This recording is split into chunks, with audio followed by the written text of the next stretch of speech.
Hi everyone, welcome back to my channel, or welcome if you're new here. This is A Life Well Spent. My name is Kelly, and on this channel I document my financial journey. Today's video is my weekly transactions video, which is the thing I do to keep track of what I am spending throughout the month. So let's get into it.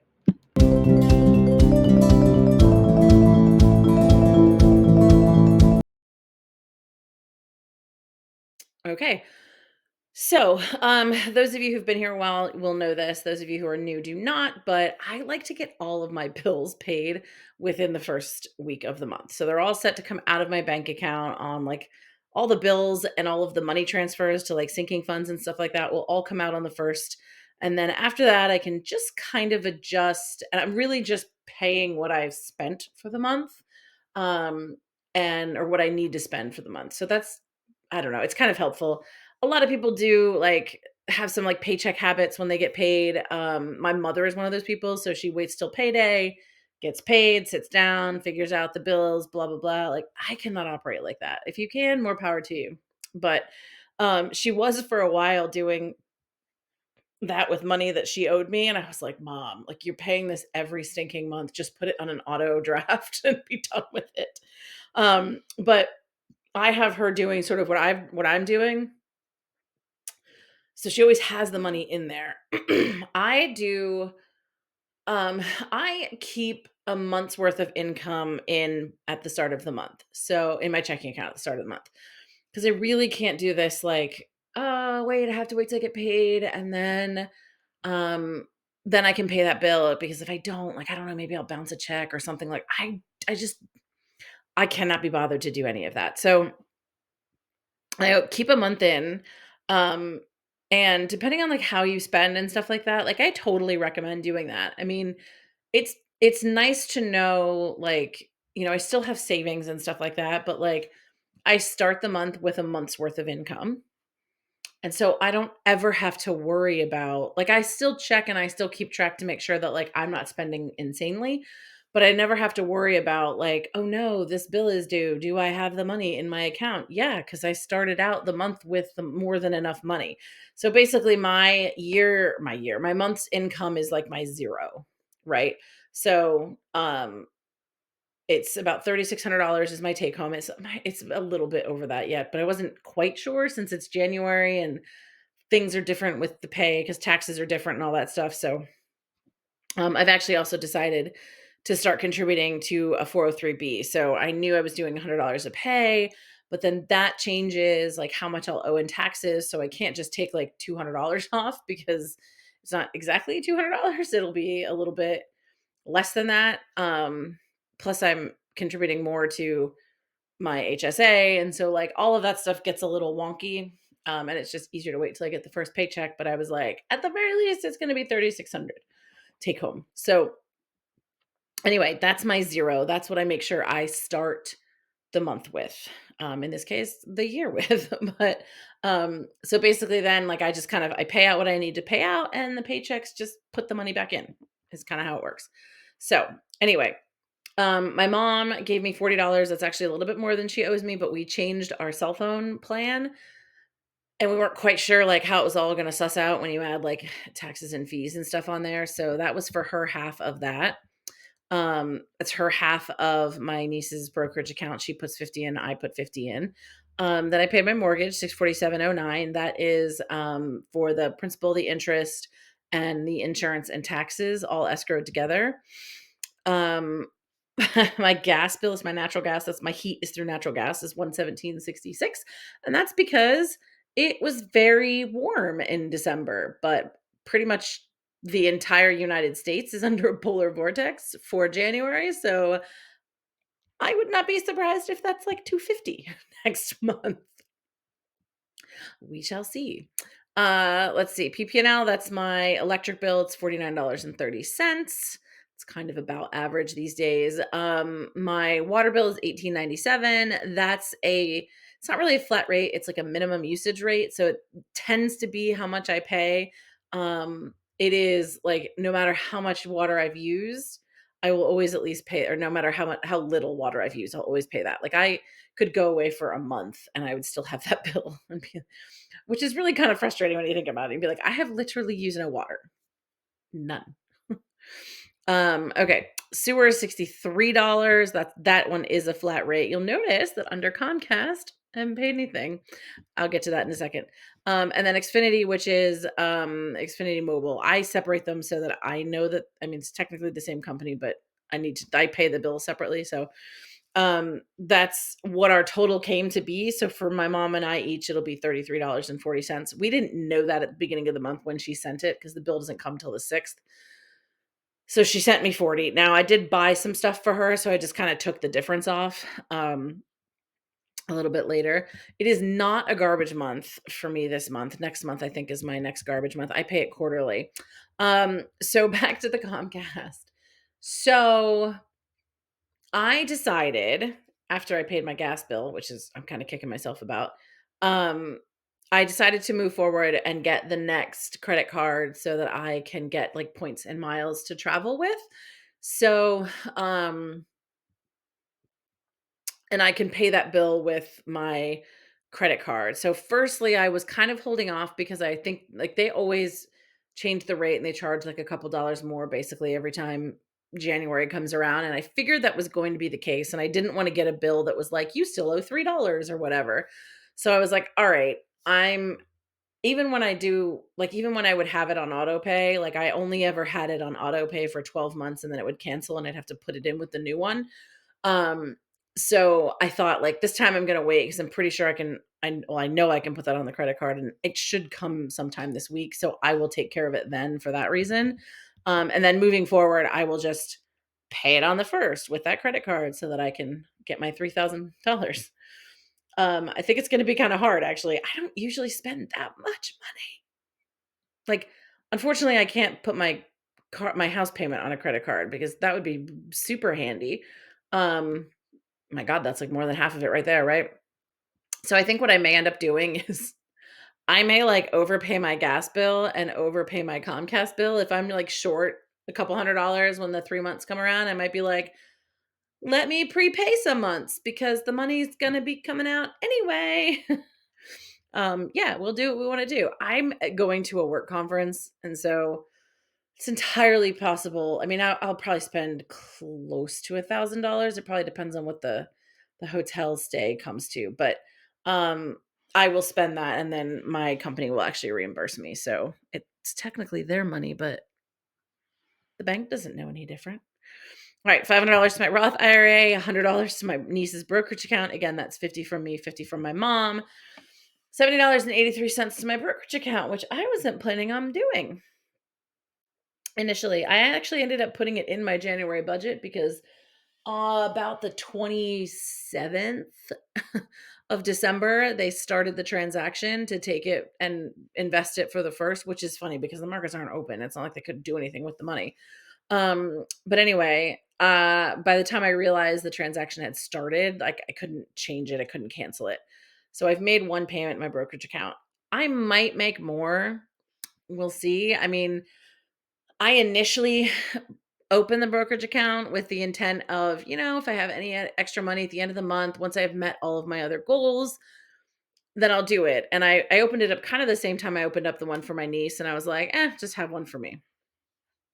And but like when I opened it, like I opened it knowing full well that it would be a while, like a couple of years, more than a couple. It would be many years until I was going to invest anything in that because I just had more pressing goals at the time. Like first it was to pay off my all of my debt, like my student loans and my credit cards. I took care of that. And then it was like I wanted to build my emergency fund. I wanted to get it up to $20,000, which hallelujah, I did as of last year. That was my goal. Shoveled a lot of money in there. I mean, it wasn't a bad. I had probably mm, like maybe 13 or 14,000 in it at the start of the year. So like I had a pretty decent emergency fund, but I was like, yeah, I really want to focus on getting that to 20,000. So, but my next really big savings goal that I have to really take seriously, And if the market was, I mean, any money that you need to spend that you think you'll need to spend within a few years, you really shouldn't be putting in the market. So like I don't want to put it in my brokerage account. It really needs to just go into like a high yield savings account or something or into CDs. But I have to save up money for a car. I think that with interest rates, the rates the way that they are, I mean, let me back up. I think the prices of cars are insane. Insane. Um, I don't buy used car. I mean, I don't buy new cars. I will buy a used car. But anymore, I mean, a lot of the used cars that you're finding are practically the same price as new cars. So it seems a little absurd to me to pay like $30,000 for a used car. It's absurd to me to pay $20,000 for a used car. I just can't fathom that. I can't fathom having that kind of payment. So, without there being changes to that anytime soon, like it's going to be insane. And I don't want to buy a new car. I don't want to have to take out a car loan if I can help it. I do plan on driving my car until the wheels fall off because I love it. I absolutely love it. And um I will drive it until I can no longer drive it. But I am also aware that like, you know, I live in Pennsylvania. We have deer that will just walk into the road and like stare at you like they have a death wish, right? They will run into you on the road like they will. I've already been hit once by a deer and it came out of nowhere and he just headbutted my door. And like my car was fine, the door was fine. You could just kind of like pop it back out a little bit. But I know full well that I could easily get into an accident. I could hit a deer and a deer could like total the front of my car. And there's no way based on the age of my car and the value of my car that an insurance company would pay to fix it, right? They would look at it and be like, "Yes, that's totaled. And now you need a new car." So with that in mind, I do think it's prudent to save up money to buy a car. So that's my big savings goal for the year. And in my mind, I did not want to keep putting money towards that brokerage account because what I am also doing now, the reason I am taking home less, I'm putting $100 a pay into my 403b this year. So the reason I did the $70.83 was that at some point last year, I realized that between maxing out my HSA and my Roth IRA, I was putting almost $1,000 a month towards like an investment, future retirement, et cetera account. And $70.83 was the difference there. So I was like, okay, I can squeeze that out of my budget to make it an even thousand. Well, I'm already doing more than that just in my 403b. So I was gonna take that out and not do that and instead just pile more money into my car fund. Um, so that's the plan. I just didn't get that canceled in time. Basically what that comes down to. All right, YMCA, $41.85. Apple, or that's my gym. That's where I go to swim. I mean, and other types of working out, but I have to do a Y because that's the only place that has an indoor pool. Um, Apple, that's my iCloud subscription is $2.99. That is my mother's. That didn't come in yet though. That's towards the end of the month. Somehow I managed to, I think it's because we're on a family share plan, so somehow she managed to get a more cloud storage and charged it to me, like, whatever, it's $1, I'm not worried about it. No life insurance, that comes out quarterly, and it is not the quarter for that. So these next 3 things are, money transfers that go to sinking funds I keep. I keep a car insurance sinking fund.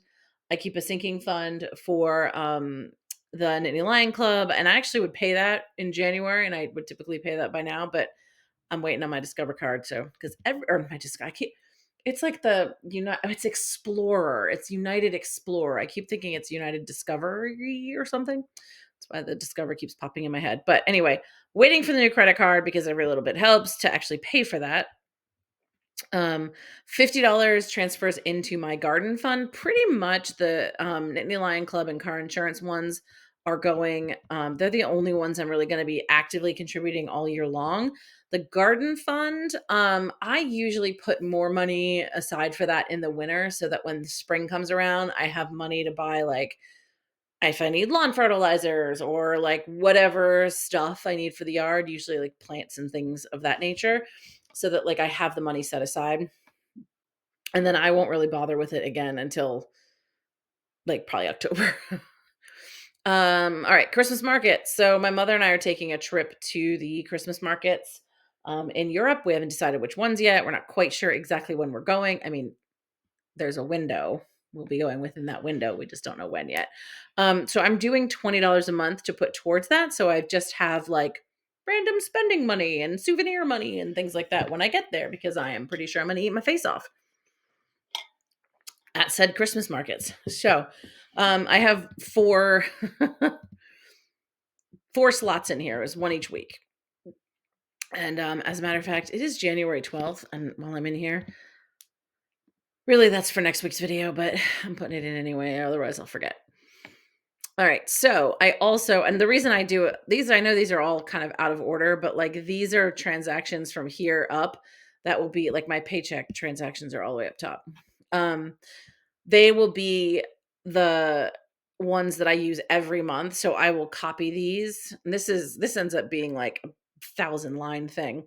But I will copy these and I'll put them in down at the end of the January transactions, and then I'll hide the rest of them so I don't have to keep scrolling through everything. But yeah, that's kind of why these are here, even though they're all like weirdly out of order. Just easier to copy and paste them. Okay, so next up, I got some groceries for the week, spent $65.36, $59.28 at Sam's, still doing groceries and stuff. I got some stuff from my mother at Sam's, $37. That's where she ended up just giving me 30 because she overpaid for her phone. I also got gas while I was at Sam's, $23.99. Again, that's my mother's reimbursement. Went to Wise again for $7.39 because I forgot something. Then I went to Elk. Oh, no, that's next week's. That'll be fun. Talk to you about all the different spending that happened. Here's a preview. That's $92 I didn't plan on spending, FYI. So that's fun. But that's why we have money in savings accounts, I guess. I don't know. So anyway, this is how I keep track of my spending. This is how I make sure I stay on target. Like when I have things like this that were incidental and did not plan to spend that money, now I know in the back of my mind, hey, here's some money I spent, maybe rein it in somewhere else. So that's why I do this, and I kind of keep track of like where I am in my all of my different budget categories. I used to do this with cash because I just wanted to like work with cash more. And then the pandemic hit and nobody wanted to carry cash, and everybody was like ordering contactless stuff. And so then I found that if I don't do this, that I really have no sense of how much money I spent. So I do it this way. I do it on a spreadsheet. I know people will, like actually write them down by hand and things like that. Some people just go the cash route. What do y'all do? Leave a comment down below. Let me know. I'm super curious how everybody else does this. Okay.